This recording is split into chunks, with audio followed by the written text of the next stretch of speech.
Hello friends, आज है 4 अगस्त 2020। तो आज की डेट से जितने भी महत्वपूर्ण करंट अफेयर्स बन सकते हैं वो सब हम लोग डिस्कस करेंगे। तो आइए देखते हैं। पहला प्रश्न है, विद्यार्थी विज्ञान मंथन 2020-21 का शुभारंभ स्वास्थ्य और परिवार कल्याण मंत्री डॉक्टर हर्षवर्धन ने किस कक्षा से 11वीं तक के स्कूली छात्रों के बीच विज्ञान को लोकप्रिय बनाने के लिए किया है? ऑप्शन सी सही होगा इसका। सिक्स, केंद्रीय विज्ञान और प्रौद्योगिकी विज्ञान, पृथ्वी विज्ञान तथा स्वास्थ्य एवं परिवार कल्याण मंत्री ने आज विज्ञान भारती द्वारा आयोजित विद्यार्थी विज्ञान मंथन 2020-21 का वीडियो कॉन्फ्रेंसिंग के माध्यम से शुभारंभ किया। इस कार्यक्रम को राष्ट्रीय विज्ञान प्रतिभा खोज डिजिटल परीक्षा के रूप में जाना जाता है। इस वर्ष इसमें देश के सभी राज्यों और निकटवर्ती 6 देशों के हजारों विद्यार्थी भाग ले रहे हैं। यह परीक्षा अंतर्राष्ट्रीय मानकों के अनुसार ओपन बुक के माध्यम से होगी। डॉक्टर हर्षवर्धन ने कहा कि इससे पहले 9,000 स्कूलों के 10 लाख से अधिक विद्यार्थी पिछले 3 वर्ष में विज्ञान विद्यार्थी मंच के संपर्क में आए और उन्होंने भारतीय वैज्ञानिकों और उनकी उपलब्धियों की जानकारी प्राप्त की। तो आगे बढ़ने से पहले जो भी मित्र हमारे चैनल पर नए हैं वो चैनल को सब्सक्राइब अवश्य कर लें, जिससे आगे आने वाले सारे महत्वपूर्ण वीडियो आप तक पहुंचते रहें। दूसरा प्रश्न, भारतीय रेलवे ने मध्य प्रदेश के 3 रेलवे स्टेशनों जबलपुर, नरसिंहपुर और कौन से रेल मार्ग पर स्वचालित प्रकाश व्यवस्था स्थापित की है? ऑप्शन ए सही होगा इसका, भोपाल। ऊर्जा संरक्षण की दिशा में एक अनोखे कदम में भारतीय रेलवे ने हाल ही में मध्य प्रदेश के 3 रेलवे स्टेशनों पर स्वचालित प्रकाश व्यवस्था स्थापित की है। रेलवे ने मध्य प्रदेश के जबलपुर, नरसिंहपुर और भोपाल रेलवे स्टेशनों पर इन स्वचालित प्रकाश प्रणालियों को स्थापित किया है, जो पश्चिम मध्य रेलवे क्षेत्र के अंतर्गत आती है। मध्य प्रदेश के मुख्यमंत्री कौन है? शिवराज सिंह चौहान है।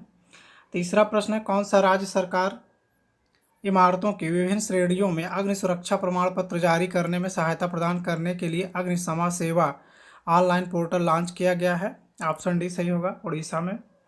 उड़ीसा के सीएम नवीन पटनायक ने उड़ीसा अग्निशमन सेवा ऑनलाइन पोर्टल लॉन्च किया है। पोर्टल ऑनलाइन मोड के माध्यम से विभिन्न श्रेणियों की इमारतों को अग्नि सुरक्षा प्रमाण पत्र जारी करने में सहायता प्रदान करेगा। पोर्टल के माध्यम से ऑनलाइन 8 सेवाएं प्रदान की जाएंगी। पटनायक ने 2 अक्टूबर 2020 से पहले अन्य सेवाओं को जोड़ने के लिए अग्निशमन विभाग को निर्देश दिया है। उड़ीसा राज्य के गवर्नर कौन है? गणेशी लाल है। राजधानी क्या है? भुवनेश्वर है। चौथा प्रश्न है, पवन हंस ने केंद्र सरकार की उड़ान योजना के तहत किफ़ायती हेलीकॉप्टर उड़ान सेवा कहाँ से शुरू की? ऑप्शन डी सही होगा, उत्तराखंड। पवन हंस लिमिटेड ने केंद्र सरकार के क्षेत्रीय संपर्क योजना उड़ान के तहत उत्तराखंड में देहरादून, नई टिहरी, श्रीनगर गौचर मार्ग पर बुधवार को हेलीकॉप्टर सेवा शुरू की। नागरिक उड्डयन मंत्री हरदीप सिंह पुरी ने ट्विटर पर कहा कि वह उत्तराखंड के मुख्यमंत्री त्रिवेंद्र सिंह रावत के साथ उड़ान मार्ग का उद्घाटन कर प्रसन्न हैं। उन्होंने कहा, इसके साथ ही हमने नई टिहरी और श्रीनगर में 6 नए मार्गों व 2 हेलीपोर्टों को जोड़ा है। उन्होंने कहा कि ये मार्ग पहाड़ी राज्य के लोगों के लिए बहुत आवश्यक हवाई संपर्क प्रदान करते हैं और इस सेवा का लाभ उठाने की लागत भी सस्ती है। नरेंद्र मोदी सरकार ने क्षेत्रीय हवाई संपर्क में सुधार करने के लिए 2016 में उड़ान योजना शुरू की थी। पांचवा प्रश्न है, केनरा बैंक ने new India insurance company limited, Bajaj Aliyan general insurance company limited और कोविड-19, यहाँ पे कोविड-19 होना चाहिए, और कोविड-19 संबंधित स्वास्थ्य खर्चों को कवर करने के लिए कोरोना कवच पॉलिसी प्रदान करने के लिए कौन सी अन्य बीमा कंपनी के साथ समझौता किया है? ऑप्शन बी सही होगा इसका, HDFC ERGO health insurance. Canara bank ने कहा कि उसने new India insurance company limited, Bajaj Aliyan general insurance company limited और HDFC ERGO हेल्थ इंश्योरेंस के साथ गठजोड़ किया है। यह उसकी आम आदमी के प्रति सामाजिक प्रतिबद्धता का हिस्सा है।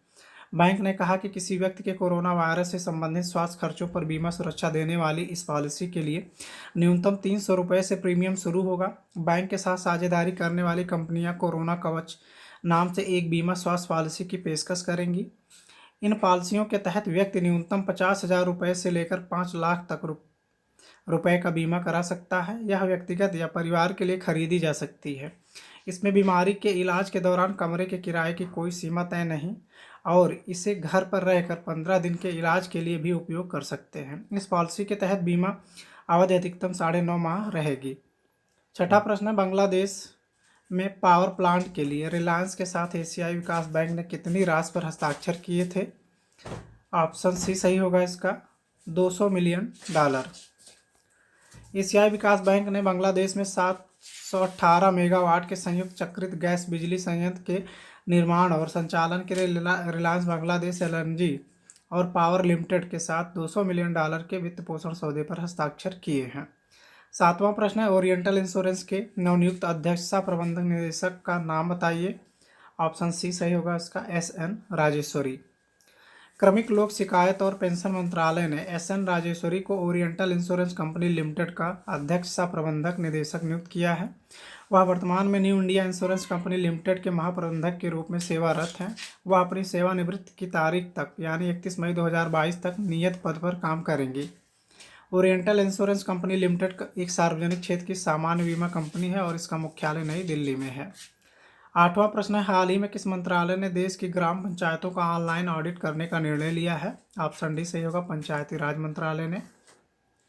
पंचायती राज मंत्रालय ने देश की ग्राम पंचायतों का ऑनलाइन ऑडिट करने का निर्णय लिया है। पंचायती राज मंत्रालय ने 2019-20 के लिए देश भर में अनुमानित 2.5 लाख ग्राम पंचायतों में से 20% का ऑनलाइन ऑडिट करने का निर्णय लिया है।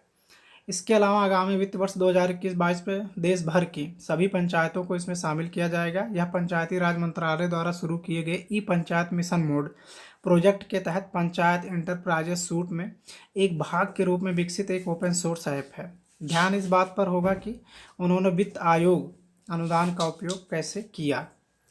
9वां प्रश्न है, हाल ही में चर्चित नटेशा की मूर्ति किस राज्य से संबंधित है? ऑप्शन सी सही होगा इसका, राजस्थान से।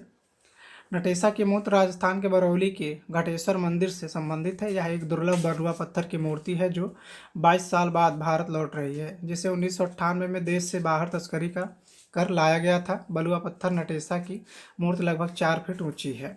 यह 9वीं शताब्दी के अंत में राजस्थान की प्रतिहार शैली में शिव का एक दुर्लभ चित्रण है।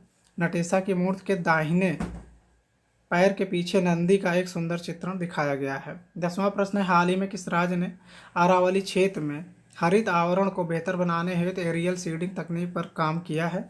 ऑप्शन बी सही इसका होगा, हरियाणा ने।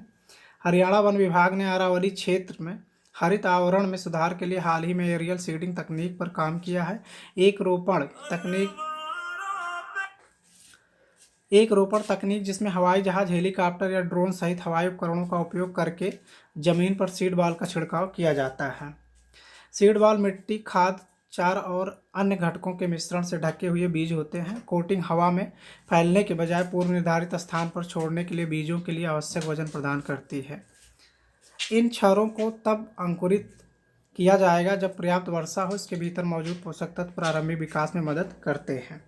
तो उम्मीद है आप सबको यह वीडियो ज़रूर पसंद आया होगा। अगर आपको हमारे वीडियो पसंद आ रहे हैं तो वीडियो को लाइक करें, शेयर करें और चैनल को सब्सक्राइब अवश्य कर लें। धन्यवाद मित्रों।